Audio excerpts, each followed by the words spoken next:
Hello, buddies, fellow Franco fans. Welcome once again to the Franco Observer. I am your host, Jason Rudy, from Desperate Visions Productions. At Desperate Visions Productions, I'm a filmmaker, photographer, camera operator, editor, script writer, everything like that.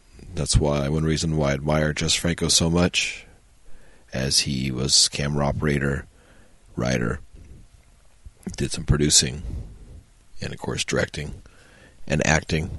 So he wore the hat of many professions. In this episode, this is episode 8 of the Franco Observer, and on this we are doing the American title of Barbed Wire Dolls, and this is film number 68 from Jess Franco. This is the 68th film in his filmography as a director. Let me remove my glasses so I could read here. This is the USA theatrical title is Barbed Wire Dolls. It is Switzerland and Italy, 1975. The original theatrical title in the country of origin, Frauenunfagens, and it translates to Women's Prison. The Switzerland French title is Femmes in Cage, Femmes in Cage. The Italian theatrical title is Penitenziario Femminile per Reati Sensuali, and that is female prison for sexual offenses. And the alternative titles, the UK theatrical alternative title is Caged Women. Other versions for this is El Reformatorio de la Perdidas, the Reformatory for the Lost, and Women's Prison for Sexual Atonements, and Femmes in Cage, Caged Women, Greed Behind Bars, Dolls Behind Bars was a U.S. 42nd Street Billboard title. One of the many different versions, I'm sure. A retitling. Girls Behind Bars, Caged Women. Unconfirmed titles, Escape from the Island of Perversion. And the production company for this was Elite Films out of Zurich. The theatrical distributors was Avis Filmverlag, West Germany. The Los Angeles theatrical distributor was Burbank International Pictures. Never heard of them before. Burbank International Pictures out of Los Angeles. And for London, it's Miracle Films. And it's not the Miracle Films, that's the joke in Roger Corman, where if it's a miracle film. This was the first film that Jess Franco did for Erwin C. Dietrich. They signed the contract together on August 2nd of 1975, and August 12th, and then he signed the contract to begin this first film, and the location shooting in Antibes was August 18th to the 25th of 75. Location shooting in Nice was August 26th to the 30th. So basically 18 to 30, that's 12 days there in Antibes and Nice. And then they shot on sets in Zurich in September, so probably another 3 or 4 days. So 12 is 15, so maybe like 15, 16, 17 day shoot.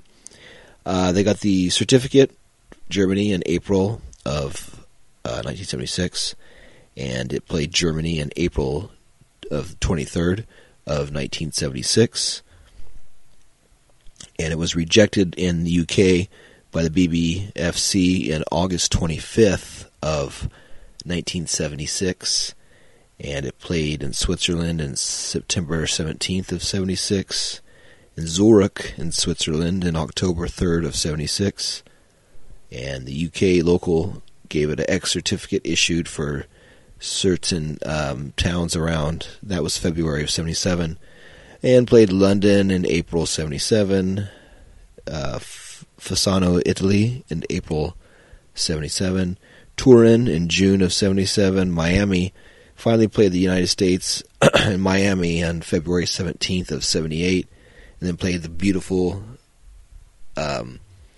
romanticized New York and 42nd Street in the United States on October 27th of 1978, and then played in Canada August 24th of 79 and Sao Paulo, Brazil on May 5th of 1980. Theatrical running times: Germany 77 minutes 55 seconds, the UK 63 minutes 43 seconds. UK running time is 62:32, and the Ascot Elite is 80 minutes 59 seconds. Once again, the director is Jess Franco, producer Erwin C. Dietrich, and Elite Films Productions. Elite Film was Erwin C. Dietrich's company. World Sales was Elite Films of Zurich. Screenplay was by Jess Franco. Director of photography was Jess Franco. He's billed here as David Kuhn, Khunne. Script girl is Connie Grau. Production manager in Switzerland is Paul Grau. Let's see. That's cool. Husband and wife, I would guess, or brother, sister. Dialogue sync director is Peter Baumgartner. Editors, Peter Baumgartner and Marie-Louise Boucher. Dialogue is Christine Lambach. Sound is Klaus Konsmüller and Herbertus Schamantrek as Herbertus Schamanke. Music is Daniel J. White and Walter Baumgartner. Music producers Carousel and VIP Musik Verlag in Zurich. Produced in Elite Film Studios in Zurich. And assistant director is Gerald Cazell. I went over the cast in the review part coming up, but I'll still kind of do a brief one here. Cast Lena Rumey as Maria de Guerra, prisoner. Paul Mueller as Carlos Costa, also known as Dr. Moore. Monica Swim as the directress, or the wardess, or the wardress. Roger Darton, His Excellency the Governor. Ronald Weiss plays older bearded guard. Martine Steedle plays Bertha Marcos, the prisoner who killed her brother. Eric Falk plays Nestor, the head guard. Peggy Markoff plays Ingrid. She's a prisoner, also known as Queen Isabella. Ramon Ardid plays Jose, the younger bearded guard. Benny Cardoso plays Rosa, the deranged prisoner. Alright, the version we watched was the full moon release of it, and that was part of the Erwin C. Dietrich collection of Full Moon, the 10-film set. So that was where we watched that one from. That's probably the most economical. I believe there may be a version through the Golden Goya collection. I'm not sure. Our listeners out there, if you know the answer, you can always email me at francoobserver@yahoo.com and let me know about that. What we want to do on this one is, since this is the first film that Jess Franco did for producer Erwin C. Dietrich, and since he did 15 films for him, upon research, the best research I found was in the Flowers of Perversion, The Delirious Cinema of Jesus Franco, Volume 2 by Stephen Thrower, and I always recommend these books so highly. I get a lot of good research out of here and such. So I'm going to read some of the stuff he wrote about him and Dietrich. Not all of it, just kind of let you know where he was coming from in that. So Jess Franco says, after finishing Midnight Party, Dietrich wanted to meet me because he wanted to work with me. So we did Barbed Wire Dolls with Dietrich as co-producer. I had a few problems with the Lesueur brothers over that film. They had invested in the movie and owned the French rights. Dietrich was very late in delivering the movie to them because he feared that they would sell the foreign rights before he did. Once the rights were sold, he sent the film to them thinking that he didn't owe them anything because of the tiny sum invested. So, here's the production notes. Come the spring of 1975, Franco was growing restless. He had a long line of projects he wanted to make, but his regular producers were struggling to keep up.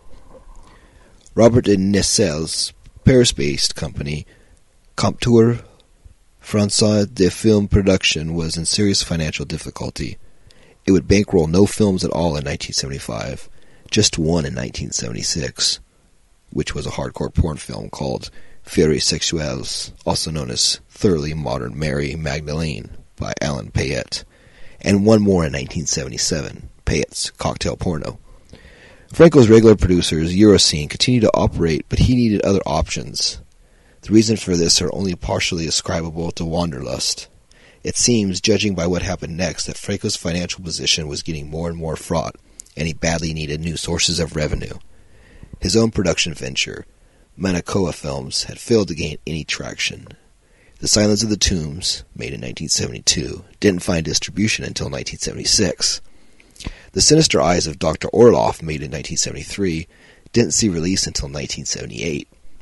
And three more Manacoa productions, Relax Baby, The Mystery of Castillo Rojo, and La Casa del Errojorcado, were abandoned and unfinished.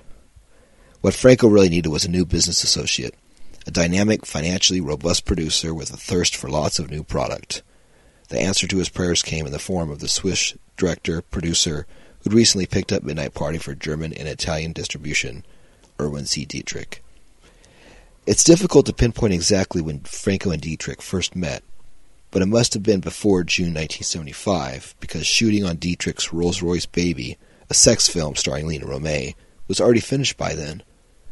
Bearing in mind the speed at which both men worked, it's likely that they met in either late April or May 1975, when Romay signing up for Rolls-Royce Baby immediately afterwards. Also present when Franco and Dietrich first met was Italian producer Mario Alabiso, who would get himself involved with Franco a few months later on a highly problematic and ultimately aborted project, which was Mandinga. Okay, let's see. Go over the history of Dietrich and everything that he did. By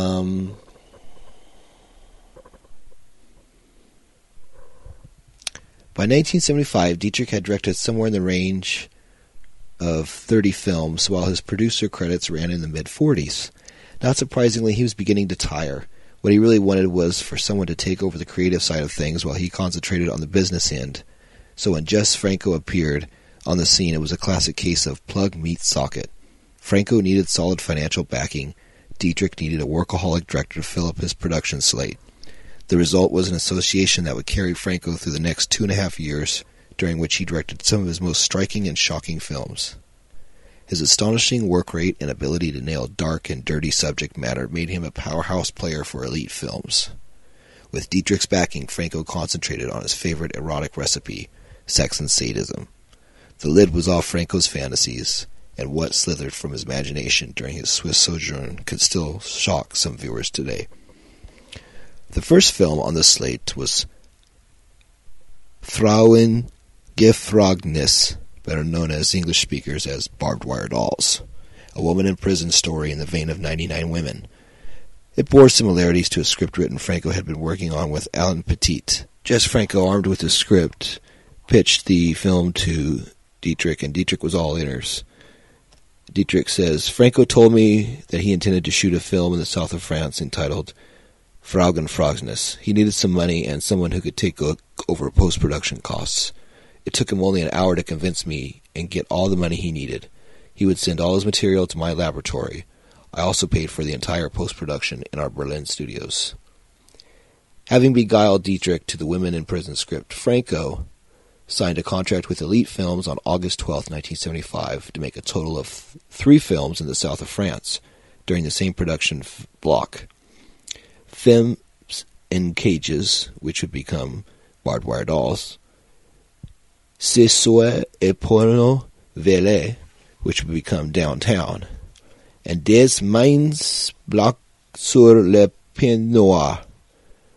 What this latter film was intended to be is unclear. It's possible that it relates to the film we know today as the Slaves, or Slaves, Die Slaveninnen, which Franco began shooting during this production period but didn't finish until 1977. By that time, the original title had been translated into German and was given to the unrelated Franco-Dietrich film Weißhand und Schwarzen Schneicheln. That's white skin, black thighs. With Dietrich's financial support in the bank, Franco gathered his associates, shouldered his camera, and headed off for Fort Carré on the outskirts of Antibes to begin shooting Barbed Wire Dolls. The chief villain of the film, a sadistic prison governess, was played by Monica Swim, one of the leading lights of Franco's repertory company. She took to the project with great pleasure and amusement, and she explained to Stephen Thrower in 2016, "For Barbed Wire Dolls, all my scenes were shot at the Quai d'Azur. A lot of scenes were shot, as you know, in the old Fort Carré d'Antibes, but not only the exterior ones. For centuries that place had been an important strategic military post. Rooms for the troops, apartments for officers, cells for prisoners, you got almost everything there. Jess could dream up the kind of films he had in mind. The place was still property of the state, but there were no more troops, just a handful of military types assuming a permanent presence in a minimal custody. Counting on my serious appearance and my good French, Jess asked me to go with him to win the essential authorization to shoot in that fabulous location. The official version he set up was that we were preparing a film between documentary and fiction about jails for women in South America, produced by the television Suisse Romande. Great subject but tiny budget. Something serious, of course. The Swiss are serious people, aren't they? Apparently the guy in charge had a high opinion of Swiss seriousness. Not only did he give us the precious authorization, but also there would be nothing to pay in return. It was kind of a miracle. Of course, all the scenes too spicy to seem seriously Swiss had to be shot elsewhere. No problem. Jess had rented a house, ground level plus 1 floor, with a little garden in Bialuon. It was his base for the period. Lena, Ramon, and I were quartered there with him. Jess was the cook. His tortillas were among the best I had ever eaten. Some scenes were shot in the pavilion by Fraugenfrognis. A few months later, it was time for Dietrich to see the result of the sojourn in the Côte d'Azur, and it came as quite a shock. Like Franco's earlier work for Robert de Nesselé, it was rough and ready, with lots of zooms, several shots sliding out of focus, plenty of handheld shakiness, and a general air of being made on the fly. Dietrich was horrified. He says, "I saw the film in Berlin and was destroyed. It was blurred, partially out of focus, filmed without additional lighting. Jess himself acted as camera operator. He was horrified that no one had thought to pull out the weeds from the cracks in the concrete at the ruined fort where Franco was using for the prison. For Dietrich, whose own films were models of technical clarity, Barbed Wire Dolls was incomprehensible. The notion that such an erratic film might be said to have a look of its own was inconceivable. Given the norms of the industry, and no doubt Dietrich's prior expectations of a director whose films were played commercially in France and Spain for the past 15 years, Barbed Wire Dolls must have seemed to him like a joke, a slap in the face for his money. I thought long and hard whether or not to release the film," he admitted. Franco, however, did not take the Swiss entrepreneur's misgivings lying down. He launched into a passionate defense of his work, claiming that his style more accurately reflected reality and was more in keeping with contemporary trends in cinema. Franco's arguments won the day, and Dietrich agreed to release the film. In 1976, when receipts from West Germany started rolling in, it became clear that you really could put out a movie like this and make money. Whether Franco's theorizing was so much flim-flam or the expression of a genuine aesthetic outlook was a question he could afford to dismiss. Barbed Wire Dolls was a hit. But if ticket sales allayed Dietrich's aesthetic misgivings, Franco's business approach was becoming more of a problem. In the months before starting work on Barbed Wire Dolls Downtown and Des Moines Blanche sur Point Noir, with Dietrich's financing confirmed, Franco set about arranging distribution deals unilaterally with 2 separate Italian companies, Gold International Films and BOS Company, selling Italian distribution rights to the as-yet unmade films in return for advances on the eventual income. With Gold International Films on August 2nd, 1975, he signed a contract for Italian distribution rights on Barbed Wire Dolls, referred to as Moreches Injualadas in the correspondence. And in September, Dietrich received word from the Rome-based BOS company about a film Franco was selling to them as Violence Erotica in the Femine Cartier, X-Films and Cage. This, too, was Barbed Wire Dolls. Franco must have known that he would be found out because in the contract with GIF, he undertook to inform the joint rights holder, Dietrich's Elite Films, about the deal And in a letter to Anne Kroganale Hansen of BOS Company, he wrote, "For this offer to be valid will require the approval of Elite Films of Zurich."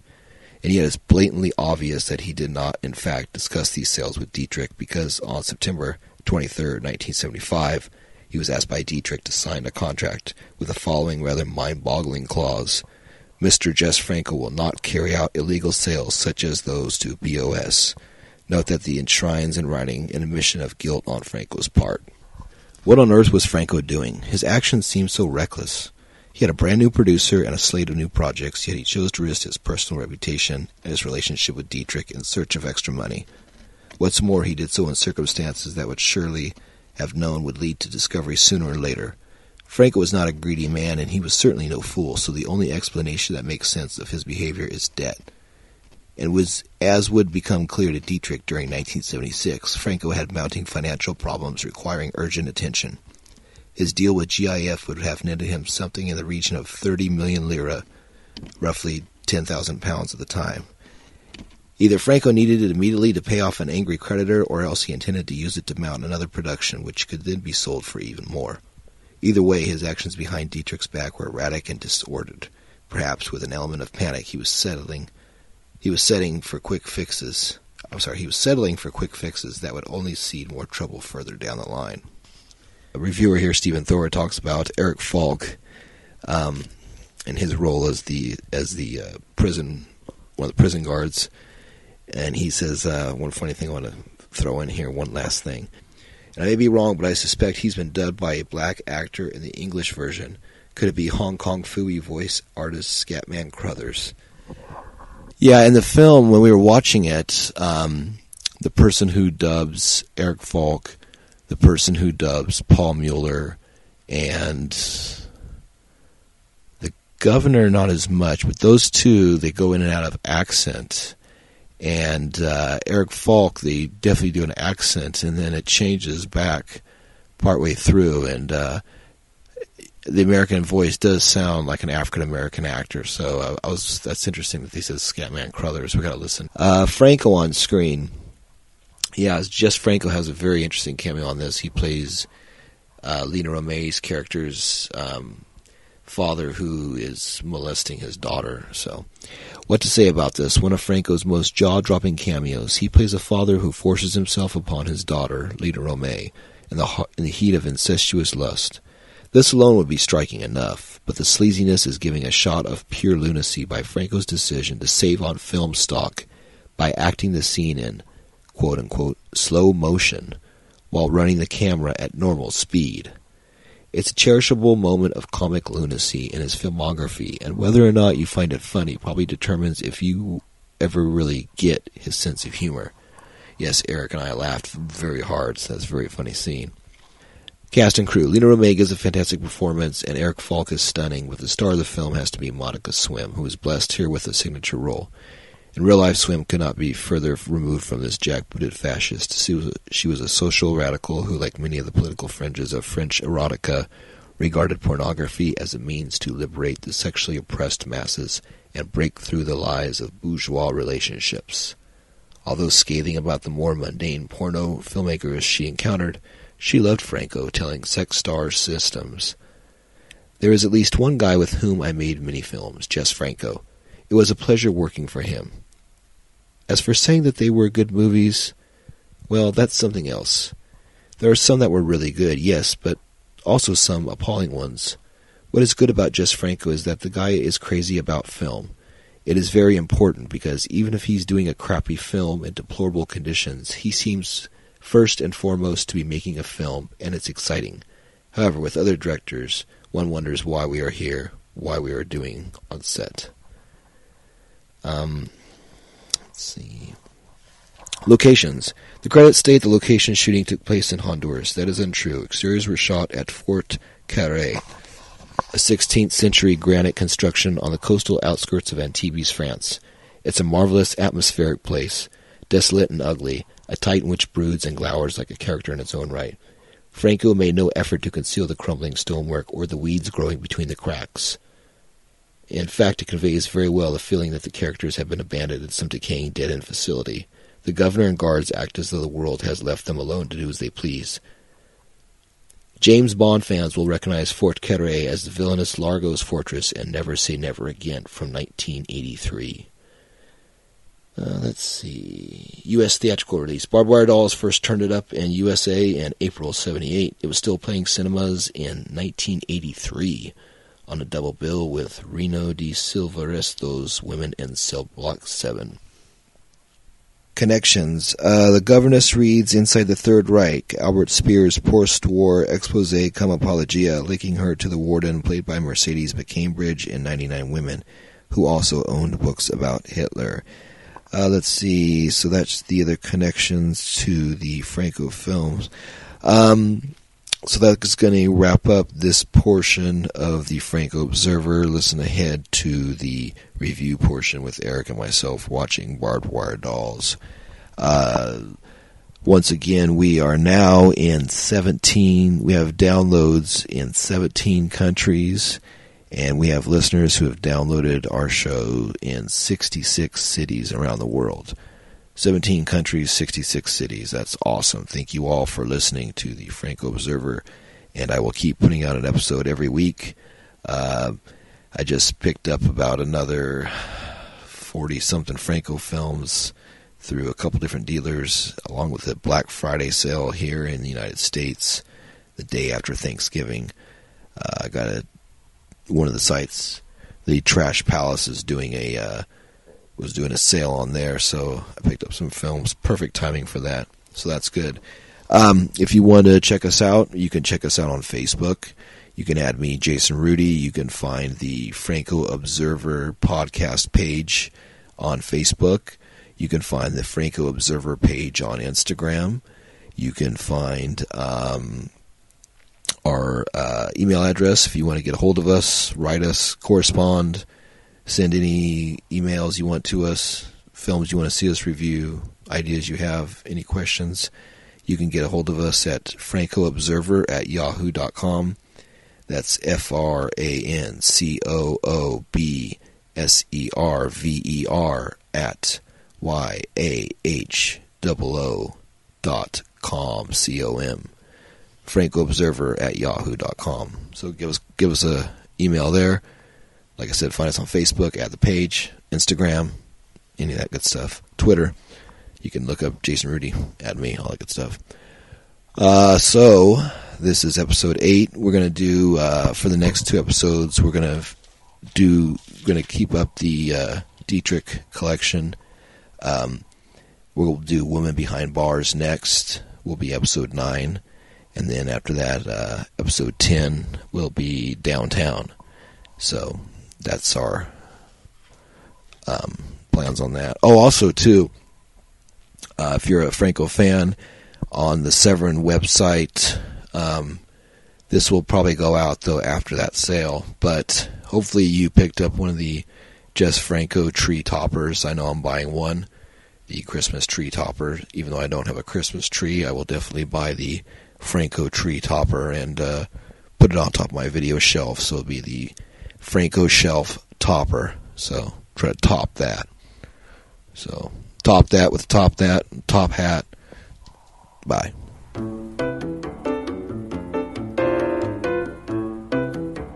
Hello and welcome again to the Franco Observer. I am your host, Jason Rudy, and I am once again joined by my co-host, Eric Whitwell. Hey. And this time for episode 8, we go back to the Jess Franco Dietrich collaborations, and I decided to go ahead and start. We kind of jumped around because we had Voodoo Passion, and then we did Sexy Sisters already, 2 of the ones he did with them. So I decided to go back and start with the first one, and this is Barbed Wire Dolls, which was the USA title of it. Let me see. Let me go back to my notes here for this. This is Barbed Wire Dolls. This is the 68th film that Jess Franco directed in his filmography. On this, it was a good film. This is one of the many. I think it's like 9 he did women in prison films. The synopsis for this, I'm going to go ahead. I think on this, starting with this one, instead of writing down a play-by-play like a sporting event or a wrestling match like I'm used to in describing the films, I'm going to go ahead and take the synopsis from the Stephen Thrower books and then go over the notes that we both come up with for the episodes. So that might be the new way of going on from here. So with this, Stephen Thrower writes for the synopsis: somewhere in South America, having murdered her father after he tried to molest her, Maria de Guerra is sent to prison on a remote island. The penitentiary's cruel and corrupt regime is maintained by the directress, a sadistic lesbian, and Dr. Moore, actually an imposter called Carlos Costa, who murdered the real Dr. Moore and took his place. With the aid of Nestor, a sadistic prison guard, they love breaking the will of their prisoners. Another guard, Jose, is less enthusiastic in his duties, but he does as he's told. Costa and the directress subject Maria to a dose of brutal, agonizing shock treatment before incarcerating her in a cell with 3 other inmates: Ingrid, a nymphomaniac who masturbates constantly while fantasizing that she's the queen of an island paradise; Rosa, who has been traumatized into childlike passivity by a spell of enforced starvation; and Bertha Marcos, in prison because she murdered her brother in a fit of sexual jealousy. Of these 3, only Bertha has clung to sanity. The prison's male governor lives off-site, but he too is corrupt. He occasionally visits the prison, but only to watch girls, including a prisoner called Juliette Moreau, being raped and abused by Nestor.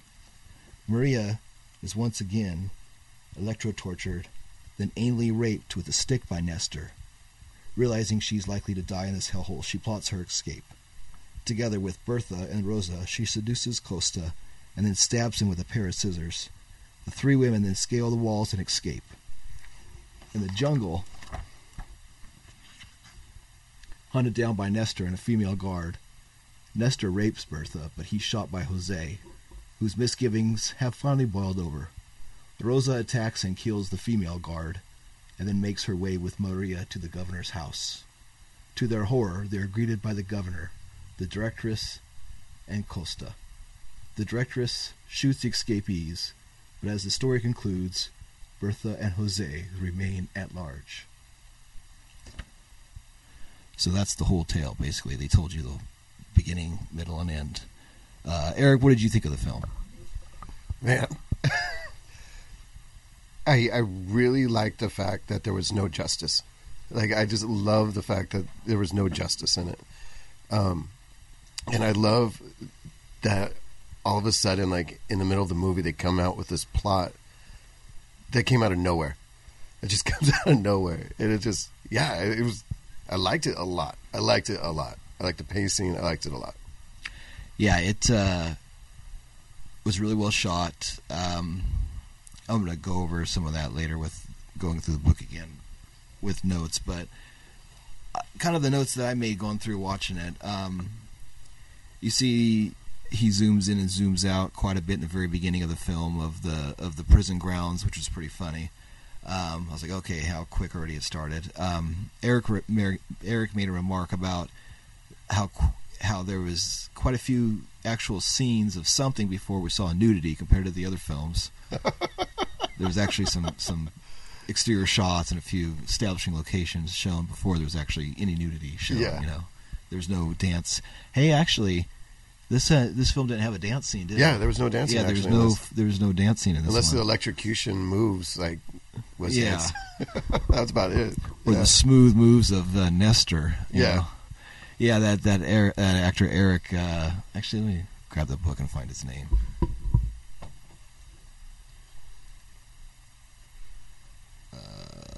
Eric Falk. Yeah, Nestor, the head guard. He's the head guard. But yeah, so in this we had Leona Romay as Maria de Guerra, prisoner. Paul Mueller, who I like, is almost like a poor man's Donald Sutherland. As we were watching the film, we were comparing certain people who we thought they resembled. Yeah. He's almost like a Donald Sutherland, Gary Oldman kind of guy. He was Carlos Costa, also known as Dr. Moore. Monica Swim was the directress as the wardess, or the wardess, she had a monocle that Eric was fixated on. Yeah, it was pinched in her eye. Like, it looked really uncomfortable. Like, super uncomfortable. Yeah, and she's like the wardess or the directress, and she's like got the German thing going. She's reading a German book and got the monocle and the riding crop. And it's funny, she's running the women's prison, and she has like the shortest short shorts that a prison warden would ever have. Usually prison wardens don't have the shortest short shorts ever. Yeah, she was wearing a negligee, like playing cards. Yeah, that was crazy. And then you had Roger Darton as His Excellency the Governor. Ronald Weiss, older bearded guard.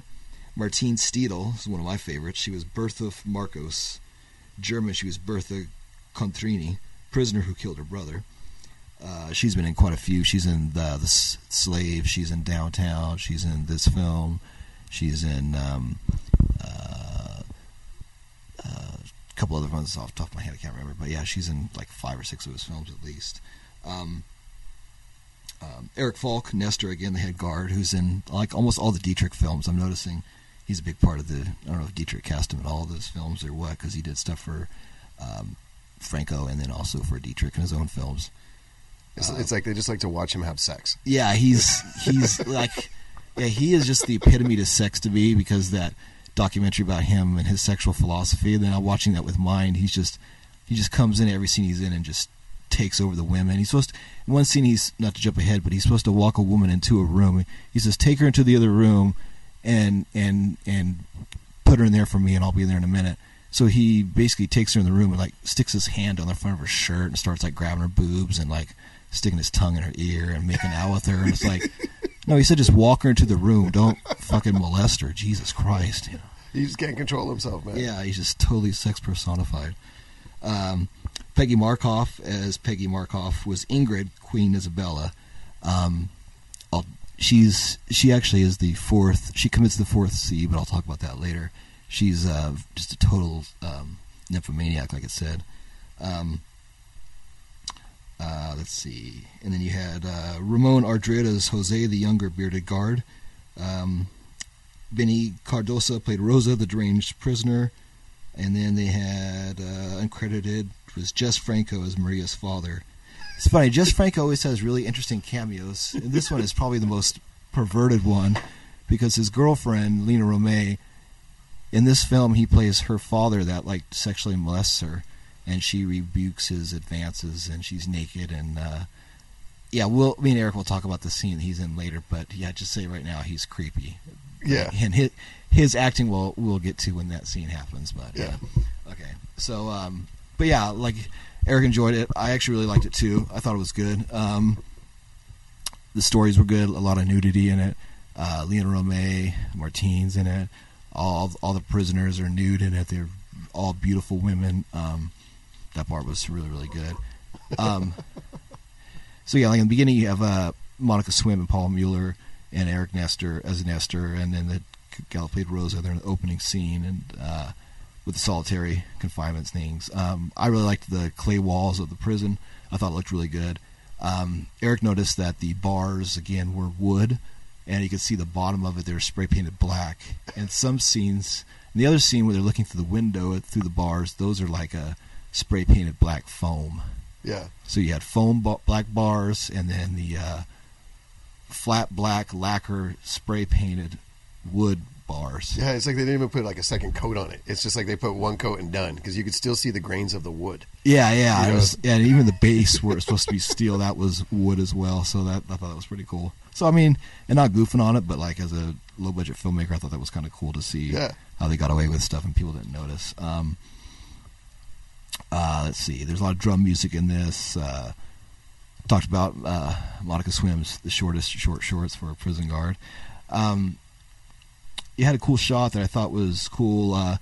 Eric agreed too. He had mentioned that the first torture of Lena Romay, where she's on her stomach, chained up against the bed springs without a mattress, kind of like they did in, I think it was like Rambo First Blood 2 or 3, with like where he's getting tortured, and it's similar. She's on her stomach and she's naked, and he has her chained up, and she's getting shocked, and the lights go off and on, and it goes black and white, and then he does a cool panning shot across the bars, and it changes the focus where it comes in and out of focus across the black bars, and the bars kind of move from the middle of the screen to left and right. It's really a cool artistic shot in what this is going on, and the whole setup was nice, you know. Yeah, the whole way he would like fade in and fade out to the current, like the electric current.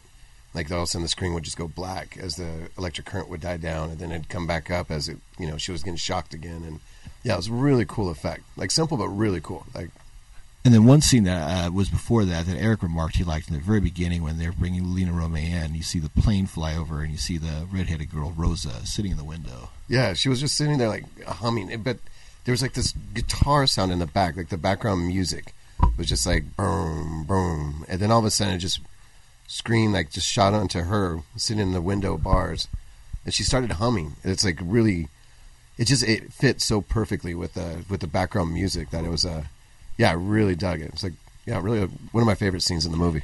Yeah, and it's cool. And then like she's like sitting in the bar. It's kind of like a caged bird, and then you see the plane fly over, and the plane's like a uncaged bird. It's like freedom, and she's stuck behind those bars, you know. Yeah. And she was shocked so many times, or beaten, or raped, or whatever, that now she's very childlike and very innocent. Oh, she's goofy as fuck. Like the whole rest of the movie, she's just goofy. Yeah, because you see her in the beginning, she's on all fours, and her hair's down, and she's in solitary confinement, and with Eric Falk as Nestor, and they're whipping her and beating the shit out of her and stuff, and torturing her. Yeah, she has some like form of sanity right then still. You know, like, I need the food, give me the food, and you know, but then after that, man, she's just gone. She's just gone. And I hate that he has the same name as me. Oh, yeah. Yeah, it's always a funny joke. It's like always the creepy, scary guy. It's like, oh, why is he going to be named after me? That totally sucks, you know. But whatever. It's kind of like meant to be, you know. Fate. It was fate. Yeah, exactly.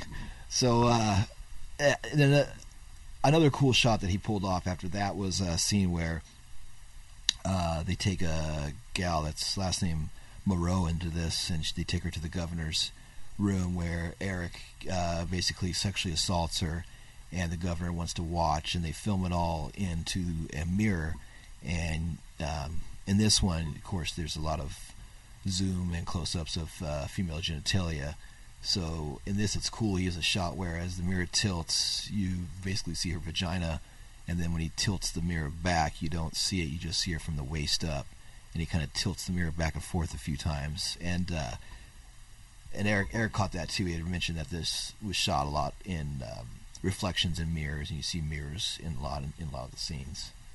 And that's like with Voodoo Passion too. That room with all the mirrors in the bathroom, all the mirrors in that bedroom and stuff. And that's a Dietrich film too, so I think that adds style and adds layers, and that was kind of a cool artistic touch with that. Let's see, what else do we have? The spray painted black wood, we marked on that. So then basically there's a part where a note gets out and they're trying to figure out who it was, and it's Bertha that they find out that's passing the note. But the director, Monica Swim's character, the warden, she wants to bring her in for questioning, so she tries to seduce her, and she quickly tells her that it was her that passed the note to the guard. But when Bertha comes in, she's supposed to be a virgin, so the warden basically has to check her to see if she still has her hymen. So she's like putting her fingers up inside of her and such, and she says she realizes that she had sex with one of the guards, even though Bertha said she didn't. And so she goes, "Someone's been picking cherries." And to me, that was the highlight line of the film, which was pretty goofy, you know. So. And then, like, when she seduces her, like, the girl's standing there, and she just literally goes down and just sticks her face right into her ass. Like, yeah. After she examines her, then she just basically, actually, I think with her monocle on, she buries her face in her ass, and then she gives in to her, and then she has her beat her, and she Bertha's character has Bertha like role play with her, and she climbs on top of her, and they start fucking around, and she slaps her and hits her in the face and knocks her monocle off, and then she gets pissed off and then has Jose take her away to solitary confinement and punishes her because she called her a slut or whatever, because I don't know, because I guess she enjoyed it and she didn't want that because she's supposed to be in charge. Yeah. So but yeah, the warden character was very interesting. There's some plot points that we'll bring up as we get to there that Eric had asked me about. It's like, yeah, you're right. How does she have the time for these things? So then, see, Bertha's in solitary confinement, and then they go to the governor's house. Bertha's in solitary confinement, and they move her to the governor's house, and then Eric sexually molests her as well. Not Eric, my co-host. I hate that it's in my name. Yeah. Like, so actually, Eric sexually molests her. But I think it has to do with the name. I think, but no. Yeah. It's like the name Lester in Germany. Exactly. And then as that's going on, you see Lena Romay's character, Maria. She has a flashback scene where you see that her father. You basically see that what happens to her, how she's in jail, and then she's basically naked on a bed, and Jesus Franco plays her father, and he comes in with a cool like 70s button-up shirt, long sleeve, and that, and he comes on to her. She's naked in bed with nothing on, with just a pillow, and she's like, "Dad, what's going on?" And he starts trying to touch her, and then she fights as advances back, and they're fighting in slow motion, and all their punches. So we thought that she stabbed him, but she like hits him real slow, and he opens his mouth real slow, and we thought, oh, maybe he's going to kiss her like Jack Taylor did. But then it's his yelling, or his selling of the move, yelling in slow motion with no sound.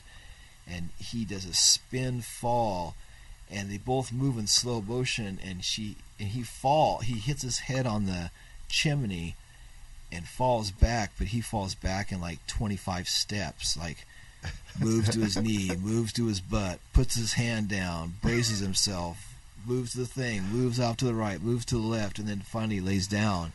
And it's so comical. And then while that's going in something in slow motion, the chandelier's swinging in real time. Yeah. And then Lena breaks character and runs off the screen. Instead of running in slow motion, she just breaks character and runs in full speed. So it kills the scene, even when Franco's like... It was hilarious. Yeah. That was the most funny, awkward scene I think I've ever seen in my life. Like the moving in slow motion. Like, it was not graceful. It didn't look like slow motion. It looked like he was moving slow. And yeah, but then you have the lamp that's just swinging back and forth, and... It was hilarious. It was so unnecessary and hilarious. I love the fact that was done. Yeah, it was so just comical, and I don't know. And he committed to it all the way through. And I don't know, as a director, if I was editing that scene, I would have had to do it again, or just cut it out of the film and just implied things. He left it. Yeah, he just left the whole thing in there, which was like just terrible. It was awesome. Let's see. Okay, so then after that, we see.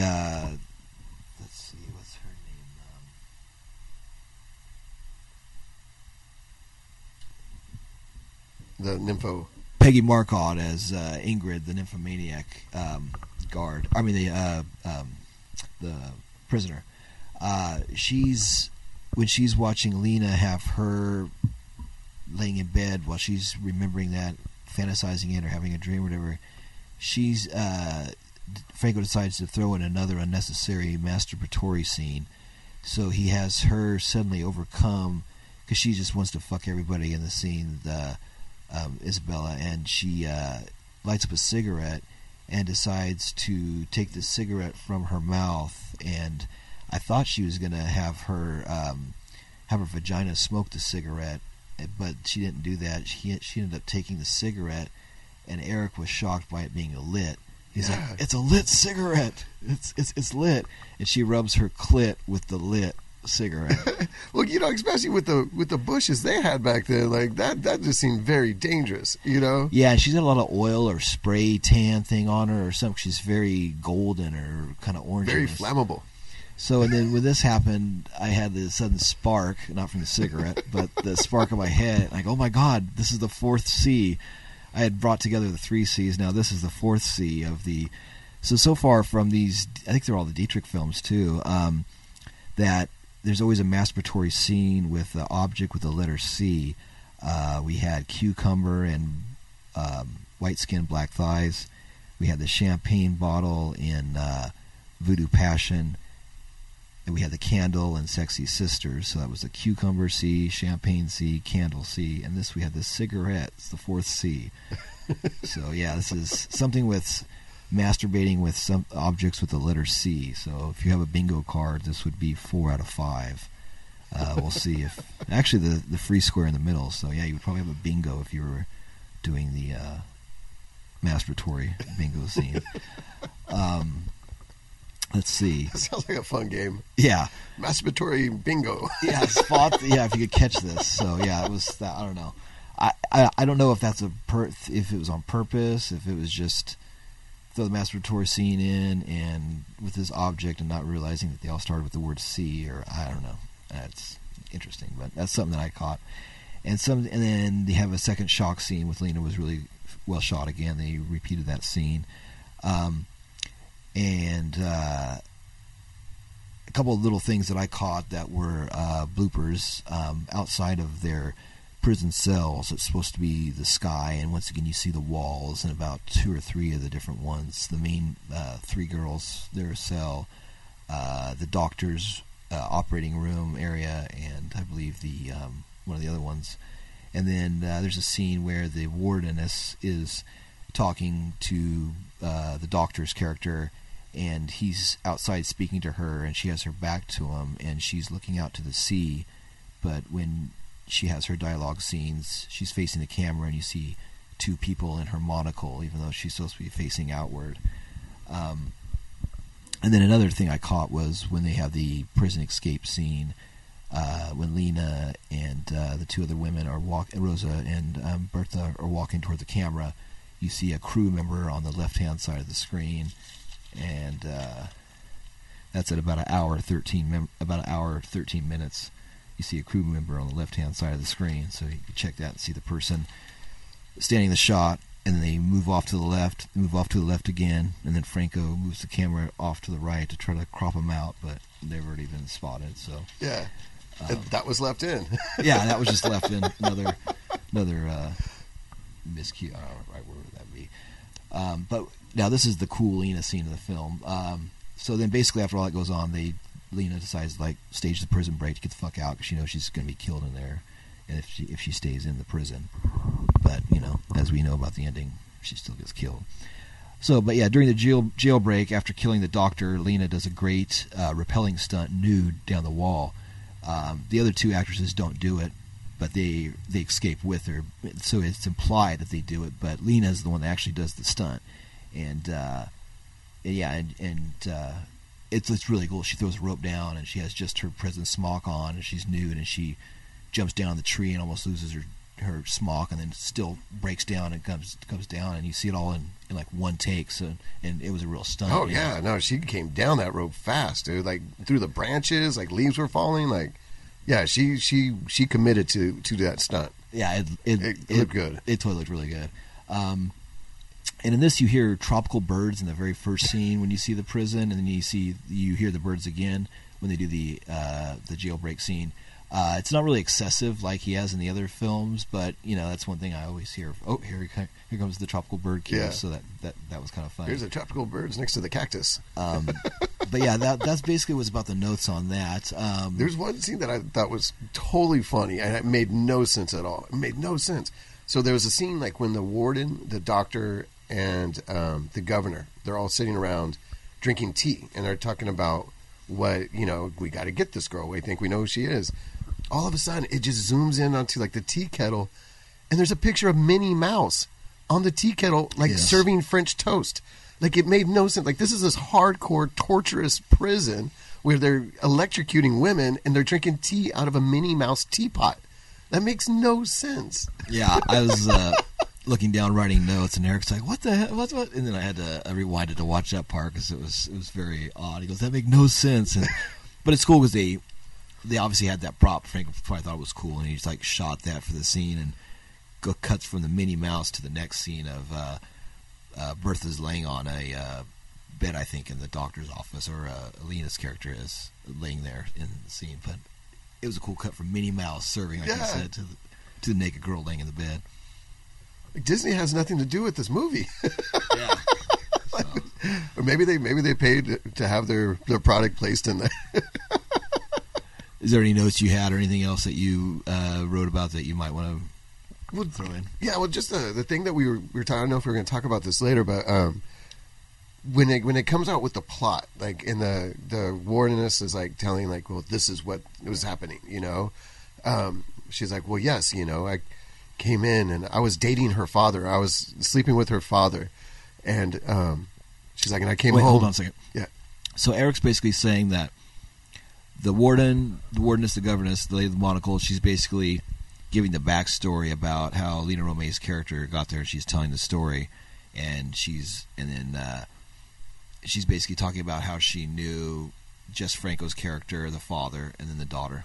Go ahead. Yeah, and so she just talks about how she went to his apartment one day and she sees his new daughter running away, and she sees him on the ground, and she realized like why he hadn't been paying as much attention to her like lately, and so she sees her around. That's the right. ground. She says I dated him, and he was a amorous beast. So she's like, and it's funny too because she's putting him over in a positive way, like he was such a stud, and like they fucked all the time, and like it's like. And she's saying this about the director of the film's character, so of course he's like, yeah, I'm going to write that, yeah, I had a big dick even. I mean, she doesn't say that, yeah. But he basically could well have said that. It's like putting himself over to the extreme. Yeah, but it was just funny because like, she's like, yeah, and then, you know, basically she took the credit for killing him and blaming her and putting her in prison, but you're like, how does she have time to go date? Like, this is she's on this prison island. Like, she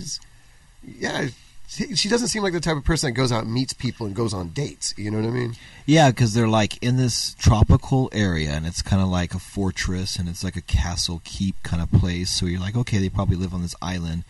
But then you realize that, like he's saying, she had an affair with Jess Franco's character, and you don't know if that was on the same island or what. And they had sex for a long time, even though she's like the only...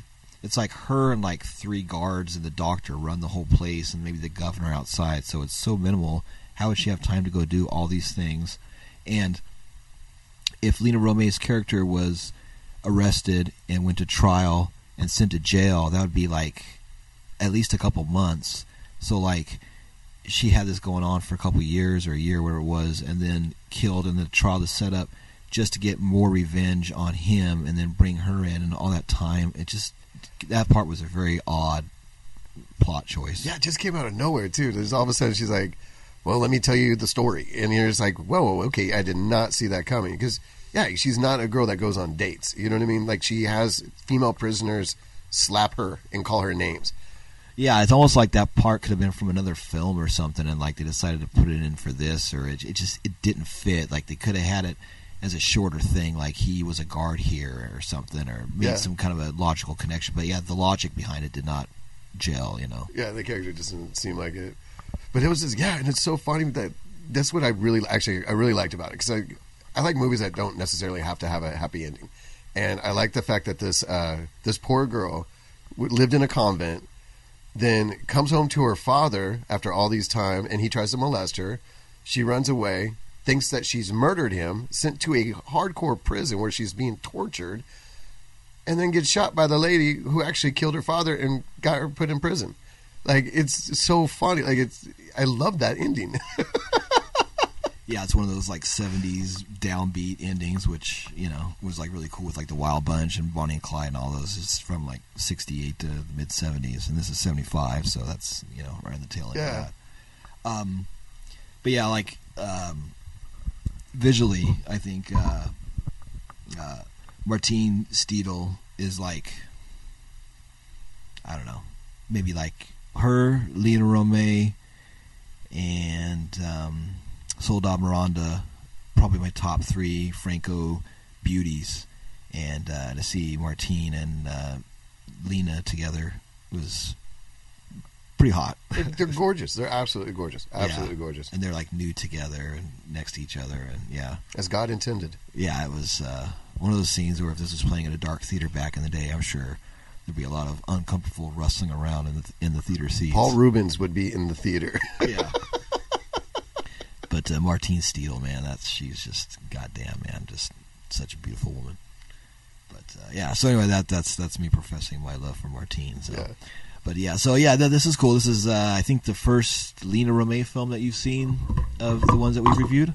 I think so. Yeah, I believe so. Yeah, that's cool because Yeah. I'm like hyping her up and showing her pictures, and Eric's like, oh yeah, and so finally get to see her in like one of the films. So Yeah, and like they're beautiful, but they're also really good actresses. Like they actually they play their parts very well. They I know it's very sexist of me. Sorry. Oh no.